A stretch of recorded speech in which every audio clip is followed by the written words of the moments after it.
Please don't forget subscribe to the channel and hit the bell to get notified of new daily videos. Starting out as a freelance graphic designer is tough. Every project is a stepping stone, every payment a lifeline. About 2 years ago, I landed my biggest gig yet, a full branding and web design overhaul for a small but supposedly reputable agency called Apex Digital Solutions. The project was worth $3,000, a fortune for me then, as I was meticulously saving every penny for a down payment on my first little studio apartment. Mr. Markus Vance, their senior project lead, was my main contact. He was all smiles and compliments during the 3 months I poured my heart into their client's vision. We had a clear contract, milestones, and a net 30 payment term upon final delivery and invoice. I delivered everything on time, to spec, and Mr. Markus himself sent an email calling the final package nothing short of brilliant. My apartment dream felt within reach. Then came the radio silence. My invoice went unpaid past the 30-day mark. My polite follow-up emails were met with vague replies from Mr. Markus. Weeks turned into a month, then 6 weeks. Finally, I got Mr. Markus on the phone, and his tone had completely shifted. He began spinning a tale of unforeseen scope creep and elements that didn't quite meet our internal standards. A blatant lie given his earlier praise. He grudgingly offered $1,000 as a final settlement, implying I should be grateful. I knew instantly this wasn't just an oversight, they were trying to stiff me. This $3,000 wasn't just money, it was my future, my independence. I hung up, furious, but a cold calm quickly settled over me. I wasn't going to let them get away with it. I decided right then and there I would make them regret ever trying to shortchange me. My first move was to install a call recording app on my phone, perfectly legal in my state. I called Mr. Markus back, acting a little more desperate, asking if there was anything I could do to get the full payment. I subtly goaded him, mentioning his previous praises. He, in his condescending way, reassured me, "Look, your work was fine, stellar even, for what you delivered." But Brenda Albright, the agency owner, has been really pushing to cut costs, and your project was an easy target for renegotiation. Just take the $1,000, it's a good deal. Bingo. I had him admitting the quality was good, and that the owner was maliciously withholding. Next, I combed through my contract again and, more importantly, started researching state laws for freelance contractors. That's when I hit gold, a statute that mandated payment within a certain time frame.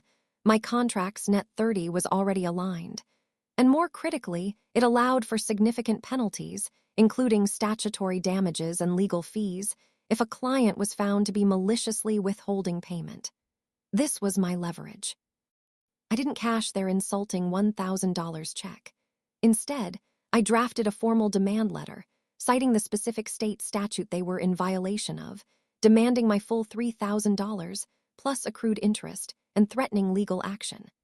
I sent it certified mail, copying Brenda directly via email. Their response was a dismissive email from Brenda herself, reiterating their $1,000 offer and scoffing at my legal threats. That was the last piece of evidence I needed for malicious intent. I filed in small claims court. The next few weeks were spent meticulously preparing my case. I gathered every single email exchange, highlighting Mr. Markus's initial praise and Brenda's dismissive reply. I printed out the entire project brief, my final deliverables, and my original invoice. I had a transcript of my recorded call with Mr. Markus. Most importantly, I printed the relevant state statute, highlighting the sections about timely payment and penalties for malicious withholding. I created 3 immaculate binders, one for myself, one for Apex Digital, whoever showed up, and one for the judge. Each document was in a clear sleeve, numbered and indexed. I wanted to be so prepared that they wouldn't have a single leg to stand on. The day of the hearing arrived. Mr. Markus and Brenda were both there, looking smug. I presented my case calmly, logically, and with all my neatly organized evidence. When I played the recording of Mr. Markus admitting the quality of my work and Brenda's cost-cutting directive, the judge's expression hardened.